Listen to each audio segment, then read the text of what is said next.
The People's Countryside The Environmental People's Countryside Debate Environmental Podcast. Debate Podcast. The People's Countryside Environmental Debate Podcast. People's Countryside Environmental Debate People's Podcast. People's Countryside Environmental Debate Podcast. If we are considering inventing something that could in some ways be more intelligent than ourselves, are we signing our own death warrant? We should be the best at the stuff that needs no talent and build from there. If you're listening to this podcast, you've officially run out of better things to do with your life. Don't you think, William? Well, obviously, yeah. Sure, you got some washing up to do or Anything. anything. This is the People's Countryside Environmental Debate Podcast with him. William Mankelow, thanks very much for listening. And me, Stuart The Wildman Mabbutt. Listeners send in questions for us to conversate around. We don't see the questions before we press record. We come in cold, no preparation. We explore our thoughts from scratch and then maybe do some research or speak to an expert, invite an expert to speak on the podcast, whatever. So, we always try and bring it back to the environment in some way. We've got a returning listener today from Cambodia. Rithipol from Phnom Penh. Do you want to read the question, William? Indeed, yeah. And the second question, I think, is also from a returning listener as well. Yeah, Fred in St Just, Cornwall, England. So this is Rithipol's question. When you look back, those creatures considered most intelligent dominated less intelligent species and maybe even contributed to their demise and extinctions. Considering this against the upsurge in AI, if we are considering inventing something that could in some ways be more intelligent than ourselves, are we signing our own death warrant? Well, I know you have lots of thoughts on AI, William. You go first. Well, AI is it's a brand new technology, and there is often a lot of fear in AI. I was listening to a podcast actually this morning that was talking about how AI can be the most important thing in human history because of just how useful it could be. For example, in medical science, it could be very useful. Automating systems. And spotting patterns that the human eye will miss, but could also be very dangerous. It kind of feels like because it's this brand new technology that we don't know where it's going to go. I kind of think it will sit in middle ground. I think we have this sort of we have this feeling of, well, we've watched a lot of dystopian sci-fi blockbusters like iRobot or various different films that, that technology is only ever a bad thing. But I think it depends on how it's used. It will be used as a weapon, definitely. Is it like genetically modified crops already here in the sense of when people were talking about genetically modified crops, it had already been here 30 years. It had been brought in the 60s in some form. It's AI been here for decades in some form already. Yeah, I think it has been. I think from what I can tell, from what I've seen, it's just the fact that the technology is moving very, very fast. It's becoming more. There's a rapid progress in that area. There is a real fear in some circles that it kind of almost will replace human contact, and it is in so many ways. You think about how many times you go onto a company's website and you're looking for help, and very often it will be a bot. That will be AI that you're talking to. That will be a computer code that you're talking to. So there is that fear of it replacing something before. But if you think about genetic and engineering in crops, right? Well, that kind of has been in some ways been happening for centuries, if not millennia. Yeah, if you really drill down into it, the process, yeah. I mean, we've been refining crops, crossbreeding crops for millennia to make them more hardy, to make them grow better yields. Yeah. I think that's what really.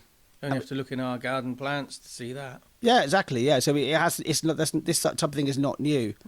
I think there is I think the fear can come from the fact that it's new and unknown. I think the fear is also that it's going to be taking it's going to be completely changing the landscape of work, for example, which it already is. And that's a fear of change, I feel. I'd like to go back to the beginning of the question. It says, when you look back at those creatures considered most intelligent, they dominated the less intelligent species. Is that true? Have we got an example of that? I mean, I don't know. I mean, you've got survival of the fittest, you've got evolution. Is it intelligence or is it adaptation that wins out? Yeah, because us humans are extraordinarily adaptable. Yeah, we're not that intelligent. But that doesn't make anything. But then I would also ask the question: what metric do you base measure that? Yeah, to base intelligence on, right? Because some animals are seen as more intelligent than humans, but what does that actually really mean? That's a very human-centric thought in the first place, isn't it? Also, it says the dominant species, the intelligent species, maybe even contributed to the demise and extinction of the less intelligent species. But I'd also argue that the secondary species is maybe less adaptable, or it's never just down to intelligence. I mean, because people say it's only humans that are intelligent. Everybody else is all the other beasts are just existing. So if that's the case, then none of the other beasts that are making any other beast extinct is doing it through intelligence. We've got to be consistent with our argument. Are they intelligent or are they not? If they are intelligent, then we're not the only intelligent species. Yeah, and I would also put in there that we're having conversations with ourselves about this. There's no other species that we're able to actively communicate with. So how can you actually have that conversation? It's a bit like it's literally talking to yourself. It's like an echo chamber in a way, isn't it? I remember this is maybe going off on a little bit of a tangent about talking about neuroscience. That when you really think about neuroscience, that neuroscience or neurology is brains thinking about brains. That is, so it's like that can itself lead to issues and biases and feedback loops and all that sort of stuff.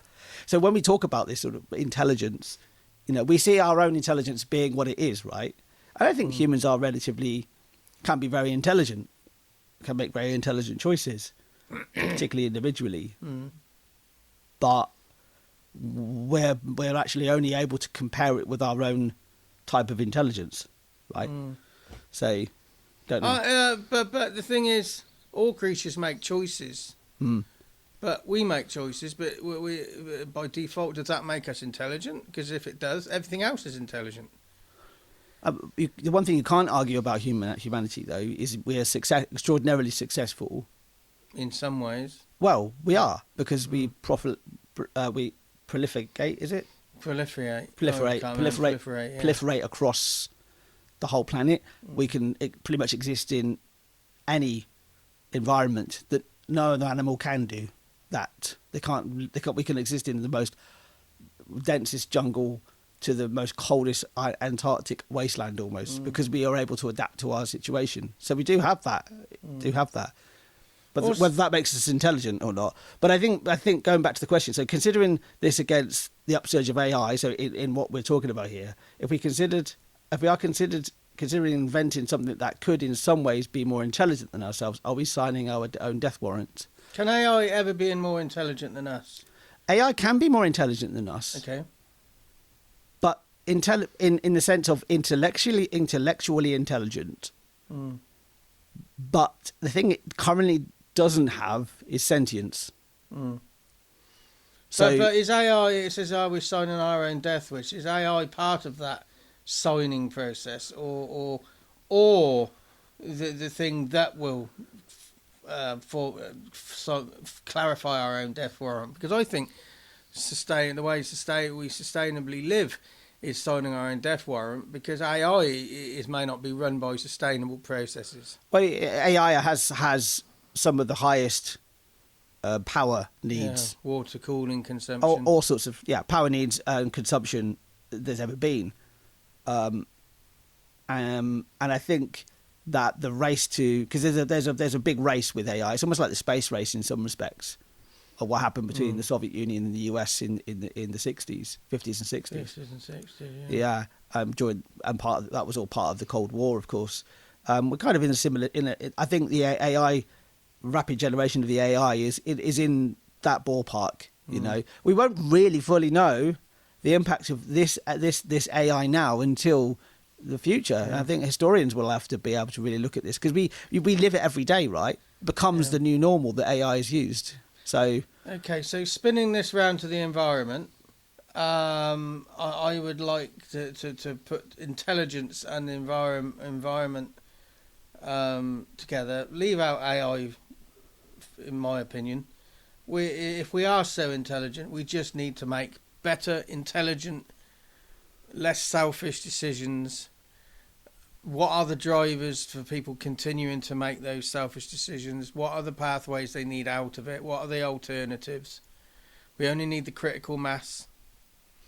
We don't need everybody following just enough.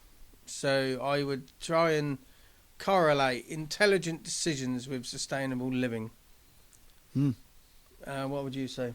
I would just say look at AI as something that is a new technology. To be aware of it where it's going into your life, how it's affecting aspects of your life. Don't be afraid of it, because it is a new technology, because it does have some positive contributions to make to human society in particular, but maybe even the world and the environment. Okay, so you're listening to the People's Countryside Environmental Debate Podcast. So let's go on to the second question from Fred in St Just, Cornwall, England. Fred in St Just, St Just is right down the southwest of the country. The last big town before Land's End, I'd say. Yeah. It's right on the edge. It kind of in some ways reminds me of one of our listeners lives right down the bottom of Chile. Yeah. Kind of like it's right out the edge, right on the edge. Anyway, Fred, thanks very much for your question. Stuart, you say we should do one thing well before moving on to the next. That would be a good thing to do during the ongoing process of human evolution, don't you think? Or would it have held us back with hidden consequences? I'd add to your statement, Stuart, we should be the best at the stuff that needs no talent and build from there. Okay, I always say do one thing well before moving on to the next. It's a mistake we make in all aspects of our life, spreading ourselves too thinly. Human evolution, I think human evolution as a species has evolved because we're doing multiple things at the same time as a species. Individually, we need to do one thing well. But as a species, we need to be doing lots of different things. So I wouldn't say as a species we need to just focus on one thing, because that would slow evolution down. That's just my opinion. But you're talking particularly about productivity of an individual. Yeah. Or could it have hidden? Yeah, I think it would have held us back if evolution, human species evolution was developed off the back of doing one thing well before moving on. I think that would have held us back, and I don't think it would have been a hidden consequence. It would have been obvious. Fred says that I'd add to your statement, we should be the best at the stuff that needs no talent and build from there. Yeah, I think there's a logic to that. Be good at the basic stuff, and then you automate it. Like when you're gardening, say going out there gardening, which you do for me as a business. When you unload tools from the back of a car, you write down in a notebook what you've unloaded. Yeah. And then you tick it off when you load it back up, and then you don't lose anything. Yeah. That's not a true story at all, is it? No. And if it takes you 2 decades to actually decide to buy a notebook to sort that out, then human evolution hasn't gone that far. Anyway, so yeah, I absolutely agree. I don't really have anything to add to that, but how can we spin it round to an environmental angle? I think, do the simple, sustainable stuff, automate it, which takes no thought, and then build from there. And then you know, you've got a foundation. The foundation of sustainability is the simple, everyday stuff that we take for granted. We do it in a new way. We just won't notice it anymore. So it's just building a new habit, yeah, whatever that might be, that makes your life more sustainable and sometimes more enjoyable. In fact, yeah, maybe less stressful. So you've been listening to the People's Countryside Environmental Debate podcast, the show where I haven't showered for 3 days and William often eats crackers directly over the microphone.